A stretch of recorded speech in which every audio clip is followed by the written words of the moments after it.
Breaking news, সমন্বয়ক হাসনাত আব্দুল্লাহকে রাতে হত্যা করার চেষ্টা করা হয়েছে, তার উপর হামলা হয়েছে। এইদিকে সেনাপ্রধান কঠিনভাবে ক্ষিপ্ত হয়ে গেছেন। বিস্তারিত জানতে ভিডিওটি সম্পূর্ণ দেখতে থাকুন। আবারও বৈষম্য বিরোধী ছাত্র আন্দোলনের কেন্দ্রীয় সমন্বয়কদের গাড়ি বহরে হামলার ঘটনা ঘটেছে। ঢাকা থেকে বান্দরবানের লামা যাওয়ার পথে নারায়ণগঞ্জে এই হামলা হয়। কাজও ভেঙে ফেলেছে।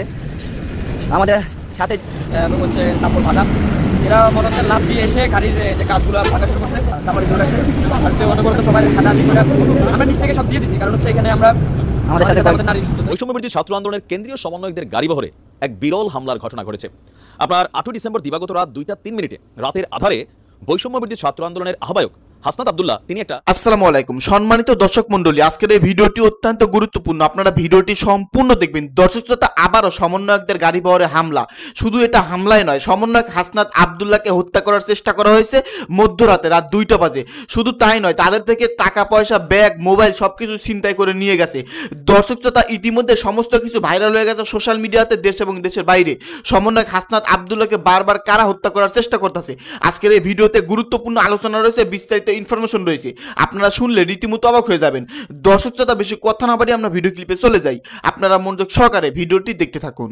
ভাবা যায় মব জাস্টিস কোন পর্যায়ে গেছে। তাহলে বাংলাদেশ আসলে কে নিরাপদ? এই মুহূর্তে অনেকের কাছে এই প্রশ্নটা উঠছে। কেউ কেউ বলছেন যে এই ঘটনার পেছনে ছাত্রলীগ, আওয়ামী লীগ, যুবলীগ দায়ী। আবার কেউ কেউ বলছেন বিচ্ছিন্নতাবাদী কোনো সংগঠনও হতে পারে। টার্গেট কে হয়েছে? কেন্দ্রীয় সমন্বয়করা দিনে দুপুরে প্রকাশ্যে, মানে কি বলা হয়, যে আমাদের কেন্দ্রীয় সমন্বয়কদের গাড়িতে হামলা করে যে দুর্দান্ত ঘটনা ঘটিয়েছে, তাদের আইডেন্টি এখনও জানা যায়নি। দর্শক, চাঞ্চল্যকর এক ঘটনা ঘটেছে। এই মুহূর্তে বৈষম্য বিরোধী ছাত্র আন্দোলনের কেন্দ্রীয় সমন্বয়কদের উপর বাংলাদেশের অনেক মানুষ অনেকটা সন্তুষ্ট।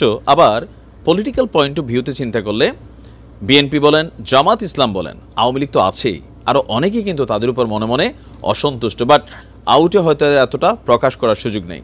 ভালোবাসার মানুষ যেমন আছেন, তাদেরকে সুযোগ পাইলে ওই পারে পাঠাই দেওয়ার জন্য অনেকের মেন্টালিটি আছে।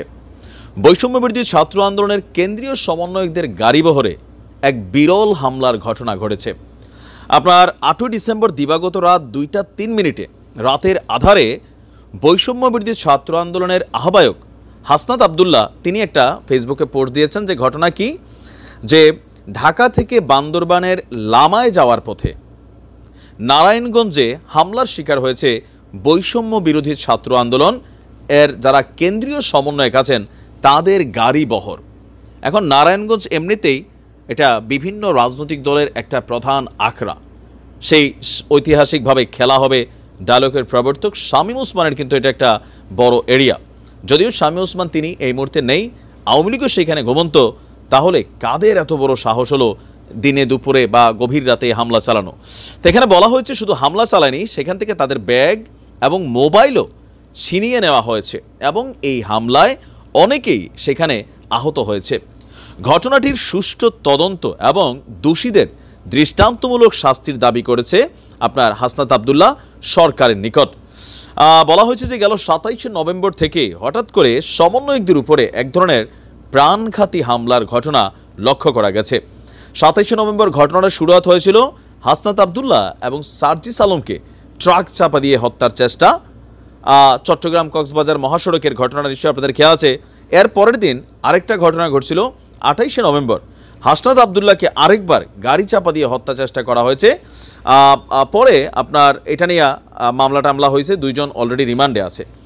আমার মনে হয় যে সমন্বয়কদের এই মুহূর্তে যে সিচুয়েশনটা কাজ করছে, তাদেরকে মারতে পারলে অনেকেরই সুবিধা হবে, আবার অনেকেরই অসুবিধা হবে।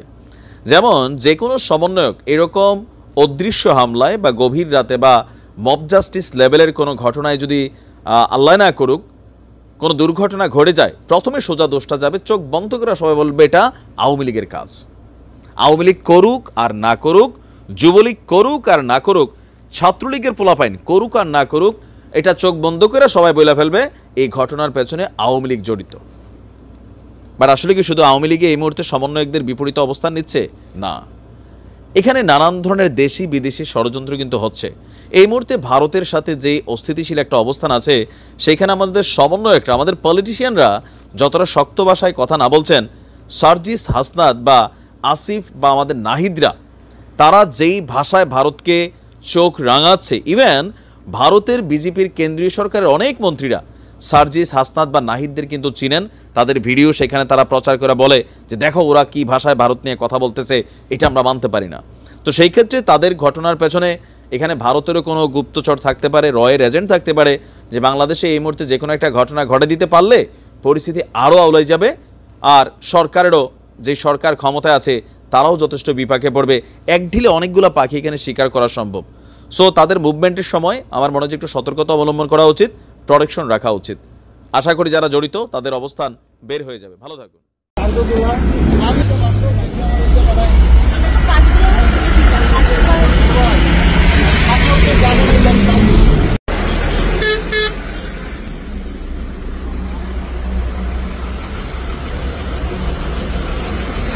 আপনারা এই মুহূর্তে দেখতে পাচ্ছেন আমাদের গাড়ি বহরে হামলা করেছে। আমরা বান্দরবানের উদ্দেশ্যে রওনা হয়েছিলাম। আমাদের গাড়ি এখনো আমরা থানায় পৌঁছাইনি, পুলিশ আসছে।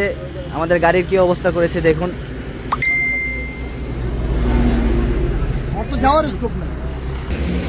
গাড়ির কাঁচ পুরো ভেঙে ফেলেছে, পিছনের কাঁচও ভেঙে ফেলেছে। আমাদের সাথে যা ছিল সবই তারা ছিনতাই করে নিয়ে গেছে। ফোন নিয়ে গেছে, আমার ওয়ালেটে অনেক কিছু ছিল ইম্পর্টেন্ট, সব কিছু নিয়ে গেছে। আচ্ছা, উনি হচ্ছে আমাদের বৈষম্য বিরোধী ছাত্র আন্দোলনের অন্যতম সহ সমন্বয়ক মিশু আলী সুহাস। এই মুহূর্তে হামলার শিকার হওয়া রাকিব ভাইয়ের সাথে আমরা একটু কথা বলবো। আপনারা জানেন আমরা বৈষম্য বিরোধী ছাত্র আন্দোলন নির্বাহী কমিটির মেম্বাররা আমাদের সাংগঠনিক সফরে আমরা বান্দরবানের উদ্দেশ্যে রাত 1টার দিকে রওনা দিয়েছি।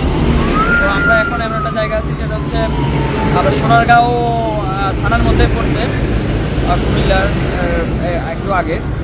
তো আমাদের গাড়ি চলতেছে, এখান থেকে আসলে গাড়িগুলো একদম স্লো চলতেছে। এমন অবস্থায় হুট করে দেখলাম কয়েকজন ছিনতাইকারী, তাদের 6-7 জন ছিল এবং হচ্ছে কাপড় বাঁধা, এরা মনে হচ্ছে লাফ দিয়ে এসে গাড়ির যে কাজগুলো ভাঙা শুরু করছে, চাপাড়ি দৌড়াচ্ছে। আর হচ্ছে অনবরত সবাই হাঁটাহাঁটি করে আমরা নিচ থেকে সব দিয়ে দিচ্ছি, কারণ হচ্ছে এখানে আমরা আমাদের সাথে আমাদের নারী সহযোদ্ধারা আছেন, আমরা সবাই জীবনের নিরাপত্তার কথা ভেবে তারপরে তারা আমাদের গাড়ির ওই পাশে অনেকগুলো গ্লাস ভাঙার কারণে আমাদের যে অনেকের হাতে টুকটাক কাটা গেছে। এখন এখানে একটা বিষয় খুবই উদ্বেগের, সেটা হচ্ছে এমন একটা ব্যস্ত রোড। মানে আমার কাছে একটা জিনিস খুবই আশ্চর্য লাগতেছে যে পুলিশেও আসলো। পুলিশ বলতে কি একজন গার্ড আসছে আর তারাও নামতেছে, মানে তারাও চলে যাচ্ছে, একদম খুবই নিরিবিলি। সামনে আরো হবে যদি আমাদের প্রশাসন যদি এখানে যদি স্ট্রাইকলি কোনো মুভমেন্ট না করে, যে হাইওয়ে পুলিশ যদি ভালোভাবে দায়িত্ব পালন না করে, আজকে আমাদের এখানে সবাইকে ওরা মেরেও ফেলতে পারত। তো আল্লাহ আমাদেরকে বাঁচিয়ে রেখেছে, আমরা আলহামদুলিল্লাহ।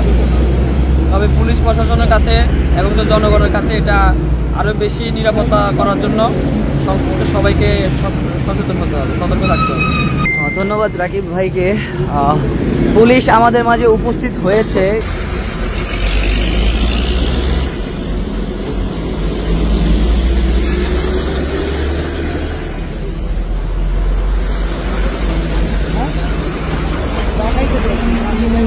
সম্মানিত দর্শক মন্ডলী, আপনারা বিস্তারিত ভিডিওতে দেখতে পারলেন চাঞ্চল্যকর তথ্য। বাংলাদেশের বৈষম্য বিরোধী ছাত্র আন্দোলনের অন্যতম একজন সমন্বয়ক হাসনাত আব্দুল্লাহ এবং তার সহযোগী সহসমন্বয়কদের হত্যা করার চেষ্টা করা হয়েছে। তাদের থেকে যখন হত্যা করতে পারে নাই, তখন তাদের থেকে ব্যাগ, মোবাইল, টাকা পয়সা সবকিছু লুট করে নিয়ে গেছে। কাদের এত বড় সাহস? দর্শক শ্রোতা, ইতিমধ্যেই আইন শৃঙ্খলা বাহিনী তদন্ত শুরু করে দিয়েছেন। আশা করতেছি খুব তাড়াতাড়ি তাদেরকে ধরে ফেলবে। যাই হোক, এই ঘটনাটি ঘটেছে নারায়ণগঞ্জে মধ্যরাতে 2টা বাজে। যাই হোক, আপনারা বিস্তারিত জানতে পারলেন, বিস্তারিত ইনফরমেশন তথ্য পেলেন। তো এই সম্পর্কে আপনাদের মতামত ভিডিওর কমেন্ট বক্সে অবশ্যই ঝটপট জানিয়ে দিবেন। সকলে ভালো থাকবেন। আল্লাহ হাফেজ।